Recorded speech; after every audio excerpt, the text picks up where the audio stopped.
Hi YouTube, welcome back. Welcome or welcome if you're new here, or welcome back if you are a returning subscriber. In today's video for you guys, I have for you today is a book review, a book review, a book review for all of you. The book we're going to be reviewing today is Axes&O's by Kayla Grosse. By Kayla Grosse. This book is a MMF read, so 2 males and 1 female. So if that's not your cup of tea, that's fine, but if this is your cup of tea, then stick around. So this book follows our protagonist, Nathan, who is just shyly getting off of work, and he is heading out of town to go spend Christmas with his sister, because his sister had recently moved, so he wants to go spend Christmas with his family. During his travel, he gets caught in a blizzard. And he is in a snowbank, and he has to be rescued by 2 lumberjacks by the name of Fox and Morgan. So upon waking up in Fox and Morgan's home, Nathan realizes that he is in an unknown place and whatnot, and from there, this book discovers Nathan's sexuality, the love, and much more, many things, and more. So I will say about this book is that I had a blast reading it. I read this book 6 times. 6 times. Because I read it once the first go around and whatnot. Because I believe I read it like directly after Christmas and whatnot. So I read it once the first go around. And then I read it again after I found out about some heartbreaking news within inside my family and whatnot. And then I read it multiple times again after that, because it was kind of becoming like a comfort read while I was going through everything that while I was going through and stuff like that. So I will say I really love Fox's character, because in the book he's like, this big muscly man and whatnot, right? He's like this big muscly man. He's like so strong. Like Nathan described him as like a god, and like he's like Thor and whatnot. And like he is like so gentle with Morgan, and and it's just like so heartwarming to see all of that as well, because I really adore Fox's and Morgan's relationship. It even goes into like, detail of like why Fox is called Fox and whatnot, because of course like Fox is not a normal name you name your human and whatnot, but it goes into detail in the book that why he's called Fox. And like I really love they both how both of their relationships individually with Nathan are, because I found that so cute and so heartwarming. And then together as a unit, I love their relationship with Nathan and whatnot. And like the steamy parts of this book, I ate that up as well. And so my overall rating for the book, I would say, is a 5 out of 5 stars for me. It might not be a 5 out of 5 stars for you guys, but it's a 5 out of 5 stars for me, because number one, this was my first MMF read and ever, because I never read a MMF book before, and I was highly surprised, and I legitimately love the book. Like because this book takes place over Christmas, right? This book takes place over Christmas. So I'm gonna need, if you're not Kayla Grosse, this doesn't apply to you. But if and whatnot, but if you are Kayla Grosse, if you do happen to find this video and whatnot, I'm a Halloween edition of this book because because it's like a lot of spice and whatnot, like a lot of spice considering that it's like over like the Christmas holiday and whatnot. But it, I feel like it would be so interesting to see it be take place over Halloween. I don't know why I'm thinking that, but I feel like it will be so much much. I'm not saying it's not a good book because to me it is a great book. Um, I would say it would probably be so much more fun to read it over like the Halloween because you could do like so much spooky stuff with it. And I will make sure to like put the trigger warnings for the themes because there are some slight trigger warnings because thanks to Miss Kayla, she put all the trigger warnings up in the book. So if you do, I will put the trigger warning somewhere on the screen. So if you guys do not like these types of trigger warnings, please do not read this book. I highly advise if you get triggered by these trigger warnings, do not read the book and whatnot. But if you don't got no triggers or you don't mind these triggers, go ahead, read it.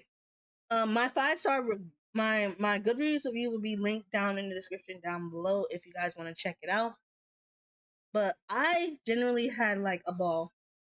Like I said, I really love Nathan's character because he's like this, like typically like shy, like businessman and whatnot. Because like I said, the book opens up with him being at work, trying to leave, but his boss is like is like one of those bosses where he's trying to make him stay do extra work when it doesn't need to be extra work to be done and whatnot. So she's like trying to make him stay. So he ends up quitting, walking out, and like going to drive to his sister's house, and but he gets stuck and whatnot. And like during the drive, he's like thinking of like the past relationships because he never like had like a successful relationship and and and and stuff like that. And he goes into like detail like how he almost had one successful relationship, but he like chicken out and whatnot. And he decided to like stay single. But like when he met Fox and Morgan, he discovered other things. He discovered what it's like to discover like real love and find that other half of him that was missing and whatnot. And I will say this because it's like discovering his bisexuality because we discover his bisexuality throughout the book. I will say this: I wasn't probably even like 10 pages in yet. I will put the exact description of what I'm talking about on here. But there was a part in the book, in the early parts of the book, where Nathan catches like Morgan and Fox having sex. Right? They're like actively like fucking and whatnot, and they Nathan peeks through like their bedroom window and whatnot, and he sees like Fox dominating Morgan and whatnot, and Morgan and Nathan ends up like making direct eye contact and whatnot, and then like Nathan like runs off, but before Nathan runs off, he's like describing Fox as like this Greek god Thor, like gorgeous type man. And like the way that he was describing Fox, I was like, that man is bi. That's a bisexual man right there because the way that he was so descriptive with Fox, I feel like a heterosexual man wouldn't be that descriptive of another heterosexual man. I'm not saying that and whatnot. I'm just making observations and whatnot. Because the minute I read that one particular scene, I was like, yeah, that's a bisexual man right there. That's a bisexual man. And I was like, you know what? I love a good story that reads they're bisexual because how I found out about this book is like one day I was scrolling on TikTok right? I was scrolling on TikTok, and while I was doing my little 3 hour scrolling mark, because I give myself 3 hours on TikTok, then I go listen to music and like do other things and whatnot. I had came across the book. I had saved it to my favorites and whatnot, and then like I legitimately, I legitimately was like, okay, let me give this book a shot.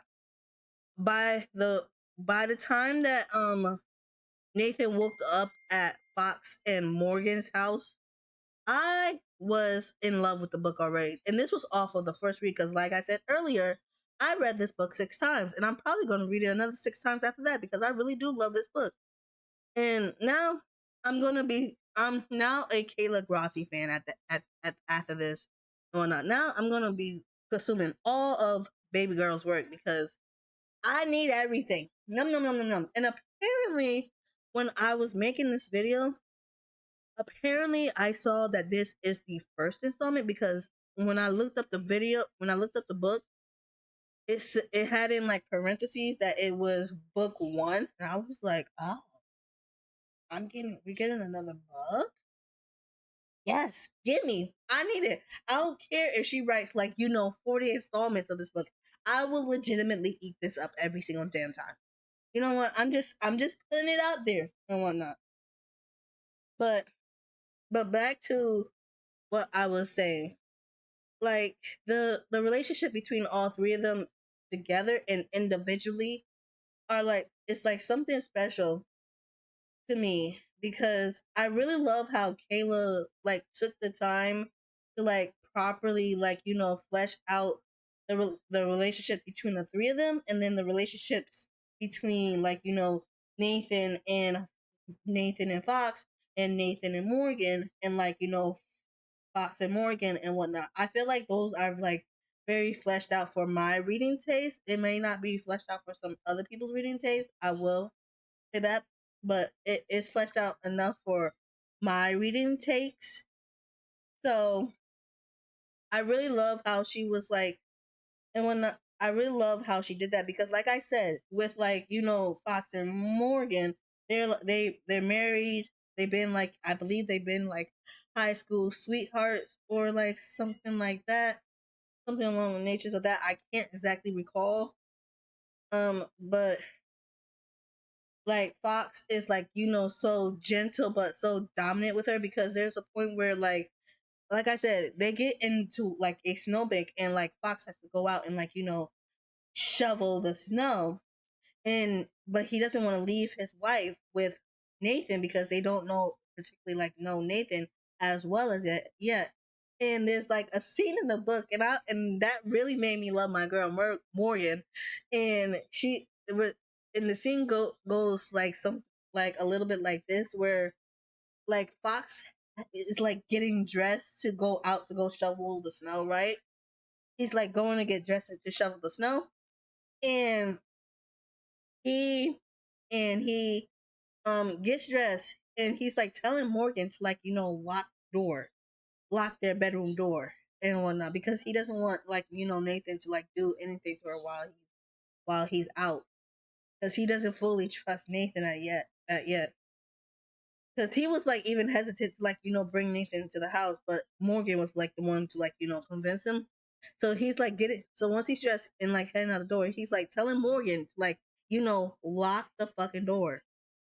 And like Morgan's like, he's not gonna do anything. He's harmless.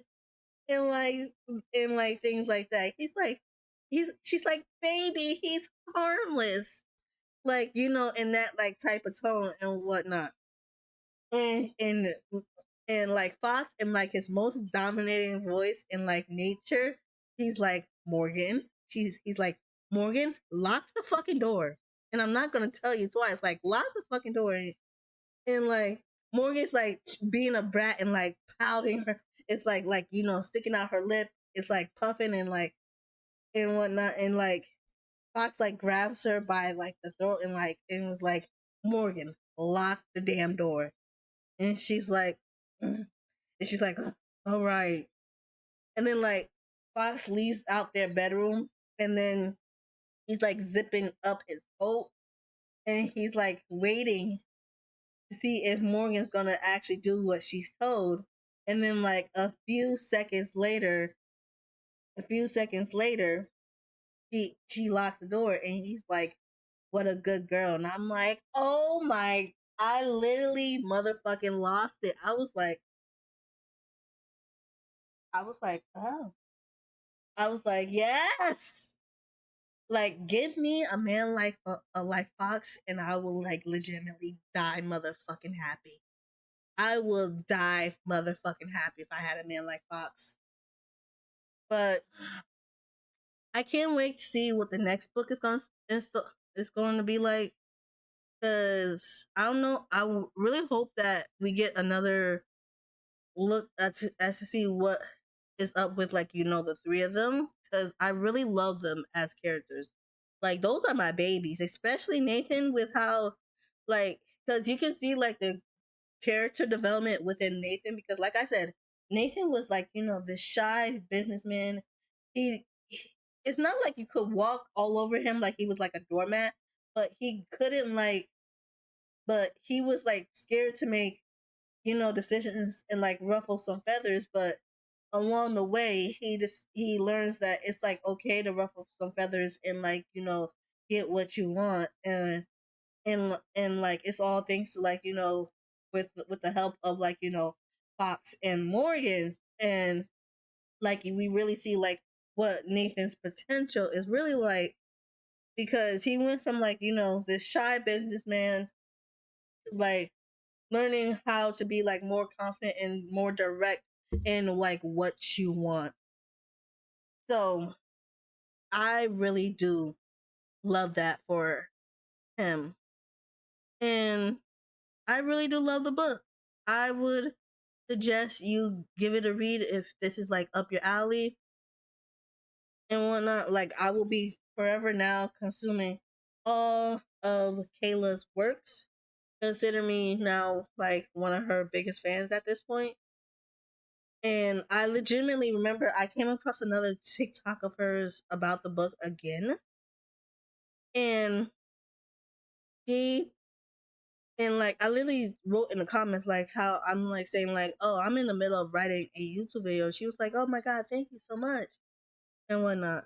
But and like I would like to say earlier to them, what sold me on the book the first time when I saw the TikTok video of it was the audio that Kayla chosen for the book because it was Dua Lipa song "Love Me Again," where it's like, "God damn, you got me in love again." Like that song. I don't know if it's exactly called "Love Me Again," but if you are Dua Lipa fan, then that's the song that was chosen. And but that was the song chosen for it, and like that was a perfect song for it because my baby boy Nathan grew so much throughout that book. I wanted to like give him a hug throughout the whole entire first half of the book, and then when he started gaining what he needed to gain, I was like being a big cheerleader, and I was like, yeah! I was like legitimately like so happy that he got his moment, he got his time to shine because it seemed like he really needed that. So like maybe after all he found out that it was a good thing that he got stuck in that snowbank because if he didn't, then none of what had happened would have happened, and he wouldn't be what he is. So yeah, this is like a all over the place review of Axes and O's by Kayla Grosse. I don't know if it's Grossi or Grosse. Hopefully, I'm saying her last name correctly. But please go check out Axes and O's if it's up your alley. And like I said, my Goodreads review will be down in the description down below. And I will see you guys in the next video. Bye, guys.